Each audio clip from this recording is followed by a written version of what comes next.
Hello dear students, welcome back to my channel. Today we are doing exercise 5.2 for class 10th. आज हम करेंगे बच्चे 5.2 का some number 9 according to new syllabus. देखो ये statement is students कोई भी क्वेश्चन आप करते हो तो सबसे पहले आपकी जो स्टेटमेंट है उसको रीडिंग करो. जब तक आप स्टेटमेंट प्रॉपर रीडिंग नहीं करोगे, स्टेटमेंट को वन टाइम रीडिंग करो, अगर नहीं समझ आती तो सेकंड टाइम रीडिंग करो. जब तक स्टेटमेंट को प्रॉपरली रीडिंग नहीं करोगे बच्चे आपको क्वेश्चन समझ नहीं आएगा, इसलिए पहले स्टेटमेंट प्रॉपर ढंग से रीडिंग करो. देखो, if the third and ninth term of an AP. अब यहाँ से आपको कुछ समझ आ रहा, सिंपल सा उसने बोला है कि third term and ninth term of an AP are 4 and -8 respectively. अब यहाँ से लिख लो, जो आपको समझ आ रहा है उसको रिटर्न में कर लो. देखो, third term is 4, ninth term is -8. इस रिस्पेक्टिवली का मीनिंग क्या है बच्चे कि आप सबसे पहले अगर पहले थर्ड बोला है तो थर्ड टर्म की वैल्यू 4 है एंड सेकेंड नंबर पे नाइन्थ बोला है तो नाइन्थ टर्म की वैल्यू आपके पास -8 है. विच टर्म, इट मीन्स आपने n फाइंड आउट करना है ऑफ दिस एपी इज 0. हम लेट कर लेते हैं कि nth term is equal to 0. It means an is equal to 0. सबसे पहले इसको सोल्व करो. जो मैंने आपको पीछे बताया है बच्चे, एलिमिनेशन मेथड. आपका ये थर्ड चैप्टर है एलिमिनेशन मेथड, उसमें सब्स्टिट्यूशन मेथड भी है. आप इस क्वेश्चन को दोनों टाइप से कर सकते हो. सबसे पहले तो यहाँ फॉर्मूला लगाओ. देखो, a3 आपके पास है बच्चा 4. a3 is equal to 4 and next is a3 को सोल्व कैसे करते हैं हम. an का फॉर्मूला क्या होता है बच्चे, a plus n minus 1 into D. an की वैल्यू है आपके पास, यहाँ लिख लो a3 इक्वल टू, आपके पास a नहीं है बच्चा, n कितना है 3 माइनस 1, d कितना है हमारे पास नहीं है. इसको एज इट इज लिखो, a plus 3 minus 1 2d. a3 कितना है आपके पास 4. This is a first equation and second equation is a9. यहाँ सेम फॉर्मूला लिखो, an is equal to a plus n minus 1 into d. an कितना है बच्चे an, यानी कि a9. a हमारे पास नहीं है, n कितना है 9 माइनस 1 इंटू डी आपके पास नहीं है. a plus 9 minus 1 8d. a9 की वैल्यू कितनी है बच्चे हमारे पास -8. अब ये होगी आपके पास सेकंड इक्वेशन. Solve 1 and 2. किस मेथड से करेंगे हम इसे सॉल्व, एलिमिनेशन मेथड से. बच्चे आपकी मर्जी है, आप इसे, इट्स योर चॉइस कि आप इसे एलिमिनेशन मेथड से भी कर सकते हो, सब्स्टिट्यूशन मेथड से भी. हम इसे करेंगे एलिमिनेशन मेथड से. a plus 2d equal to 4 and a plus 8d equal to -8. मैंने आपको एलिमिनेशन मेथड का कैसे बताया था आपको, इसमें से आपको a या d में से किसी एक की वैल्यू को सेम करना पड़ेगा. आपके पास a की वैल्यू ऑलरेडी सेम है, इसको एज इट इज रहने दो, और साइन सेम है तो इसे काटने के लिए हमें साइन चेंज करना पड़ेगा. जहां प्लस है वहां माइनस, जहां माइनस है वहां साइन प्लस. अब जो साइन चेंज हो चुका है आपका बच्चे, वही साइन यूज होगा. प्लस माइनस कट गया. अब आप यहाँ प्लस का 8 काउंट नहीं करोगे, आपका 8 होगा माइनस का. 8 में से 2 लेस करो 6 हो गया. किसका आएगा, माइनस का. जब भी आपके पास ग्रेटेस्ट नंबर के साथ जो साइन होता है वही आपका यूज होता है. अब यहाँ ये भी प्लस, ये भी प्लस, प्लस प्लस प्लस, 8 और 4 12. तो यहां से हम किसकी वैल्यू फाइंड आउट कर लेंगे बच्चे, d की वैल्यू आ जाएगी 12 अपॉन माइनस का 6. इट मीन्स माइनस का 2. Value of d is minus का 2. d की वैल्यू हमने फाइंड आउट कर ली बच्चा, माइनस का 2. अब इस वैल्यू को आप फिल कर दो किसी भी एक इक्वेशन में. पुट इन 1 इक्वेशन क्या थी, a plus 2d equal to 4. a as it is, d आपके पास है बच्चा -2 इक्वल टू 4, a माइनस का 4 इक्वल टू 4, a की वैल्यू क्या हो जाएगी 4 प्लस 4 इट मीन्स 8। अब इन वैल्यूज को कहाँ पुटअप करोगे आप, वहां, इसको कहाँ ले जाओगे a n के पास, जो आपने फाइंड आउट करना है। आपने n की वैल्यू निकालनी है, विच टर्म पूछा उसने 0, हमने nth टर्म मान ली कि इसकी 0 है। अब हम इस वैल्यू को यहाँ ले जाएंगे, a n का फॉर्मूला लगाओ बच्चे, पहले a plus n minus 1 into d is equal to 0।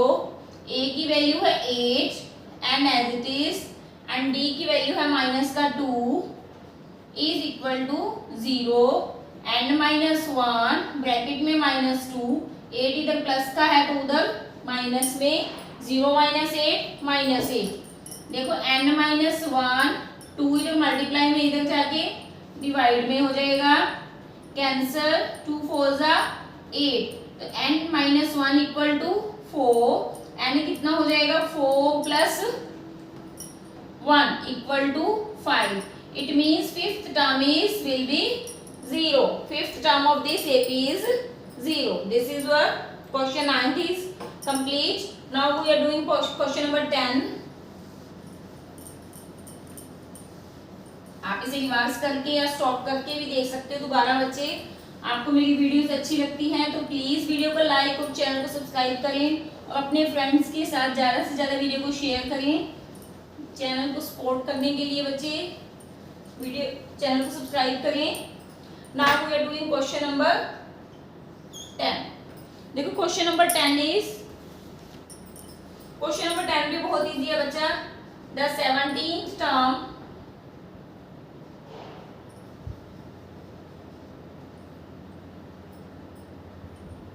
of an AP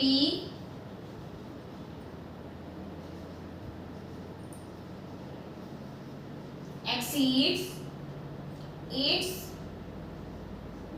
10th term by 7. Find common difference.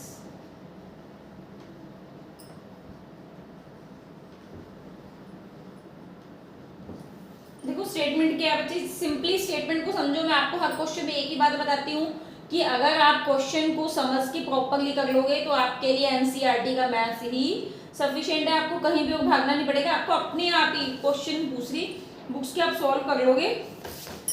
Just इसको प्रॉपरली सॉल्व करो। देखो 17th term of an AP, कौन सी टर्म 17th टर्म। आपको 17th term लिखना आता है, ऐसे लिखेंगे उसको A17, पीछे TH है और टर्म लिखा हुआ है।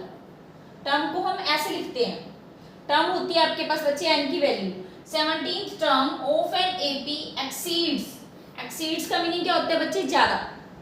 इट्स 10th टर्म, जो 17th टर्म है वो 10th टर्म से एक्सीड्स है 7। हो गया क्वेश्चन आपका। देखो अब इतना आपने सॉल्व कर लिया तो क्वेश्चन आप आराम से इजीली सॉल्व कर सकते हो बच्चे। 17th term of an AP exceeds its 10th term, वो 10th टर्म से एक्सीड है कितनी 7। 17th टर्म है एपी की, वो 10th टर्म से 7 एक्सीड है।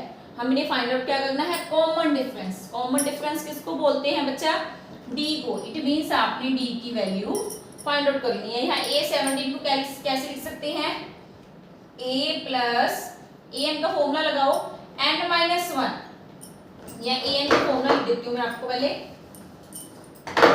an का फॉर्मूला पता होना चाहिए बच्चे आपको, a plus n minus 1 into D. ये जस्ट आपको बताने के लिए लिखा है। तो यहाँ 17 की वैल्यू क्या हो जाएगी, a plus 17 minus 1 into d equal to 10th term, a plus 10 minus 1 into d plus में 7। अब a से, अब इसको सोल्व कर लो पहले। 17 में से 1 गया 16d equal to a plus 10 में से 1 गया 9d प्लस में 7। अब ये देखो a इधर भी है, a इधर भी प्लस है। a को जब इधर लेके आओगे तो प्लस माइनस कट जाएगा। जब सेम साइन हो दोनों तरफ इक्वल का साइन तो कैंसिल हो जाते हैं। अब 16d में से कितना माइनस कर दोगे, 9d इक्वल टू 7। 16 में से 9 माइनस करोगे बच्चा 7, तो d की वैल्यू क्या हो जाएगी 7 upon 7। And your answer is 1. Common difference is 1. Question number 10th भी कंप्लीट हो गया बच्चे. Now we are doing question number 11.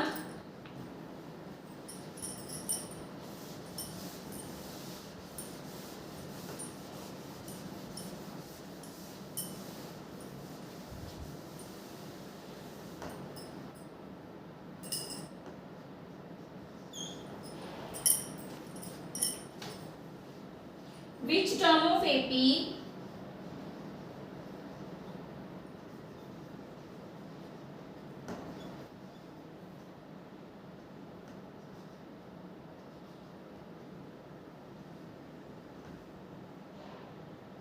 three, 15, 27, 39 will be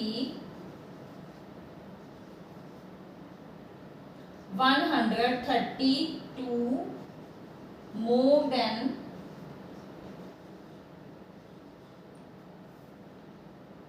its 54th term. बिल्कुल सेम आपका 10th क्वेश्चन की तरह क्वेश्चन है बच्चे, जस्ट थोड़ा सा चेंज किया उसने आपको. देखो स्टेटमेंट को ध्यान से रीडिंग करो. इसमें आपको एपी गिवन है. Which term of AP, which term. देखो आपको यहीं से उसने स्टेटमेंट को समझा दिया ओनली वन वर्ड में. विच टर्म मीन्स आपको एन फाइंड आउट करना है बच्चे. इसमें एन हमने फाइंड आउट करना है. Which term of AP, AP given है आपको, ए भी गिवन है. एपी क्या है 3, 15, 29, 39 अप टू सो. तो ए कितना है आपके पास 3, डी कितना हो जाएगा बच्चे 15 माइनस 3 इट मीन्स 12. अब इन वैल्यूज को इक्वेशन बनाते हैं हम. विच टर्म ऑफ एपी, हम मान लेते हैं कि nth term, it means an equal to AP will be 132 more than. कितना मोर है 132 मोर किससे 54th टर्म. 54th टर्म से कितना मोर है 132. अब क्वेश्चन इजी हो गया आपके लिए बच्चे. an की वैल्यू, an का formula a plus n minus 1 into D. 54th term के लिए क्या हो जाएगा a प्लस n की value 54 minus 1 into d plus में 132. अभी देखो a इधर भी प्लस क्या इधर भी प्लस क्या, जब इसको इधर लेके आओगे तो a minus a 0, n minus 1 as it is. D आपके पास है बच्चा 12, 54 माइनस 1 53, डी आपके पास है 12, 132. 53 को 12 से कर दो मल्टीप्लाई, कितना हो जाएगा 636, 636. 636 प्लस 132 n माइनस 1 इंटू 12 को एज इट इज रहने दो. 636 में 132 करो ऐड, 762. एडिशन कितना आया 762. एंड माइनस 1 12 इधर मल्टीप्लाई में इधर आके डिवाइड में 762 को 12 से डिवाइड करो बच्चा. 762 को 12 से, 12 6 जा 72, 12 4 जा 48, 64. 12 को जब इससे डिवाइड करोगे तो कितना आएगा 64. तो आपके पास बचे n माइनस 1 इक्वल टू किसके आ गया 64 के. n की वैल्यू क्या हो जाएगी 64 plus 1 65 is your answer. It means 65th term of AP will be 132 more than its 54th term. इस क्वेश्चन को आप चेकआउट भी कर सकते हो बच्चे, यहाँ वैल्यू पुटअप करके फॉर्मूले में फॉर्मूला लगा के प्रॉपर्ली, अगर आप चेकआउट करना चाहते हो तो. That's all my dear student. Video अच्छी लगी तो प्लीज वीडियो को लाइक और चैनल को सब्सक्राइब करें और वीडियो को ज्यादा से ज्यादा अपने फ्रेंड्स के साथ शेयर करें. आपकी कोई भी मैथ्स की रिगार्डिंग, किसी भी चैप्टर की रिगार्डिंग कोई प्रॉब्लम है तो कमेंट बॉक्स में लिख के बच्चे अपनी प्रॉब्लम शेयर करें. That's all my dear students.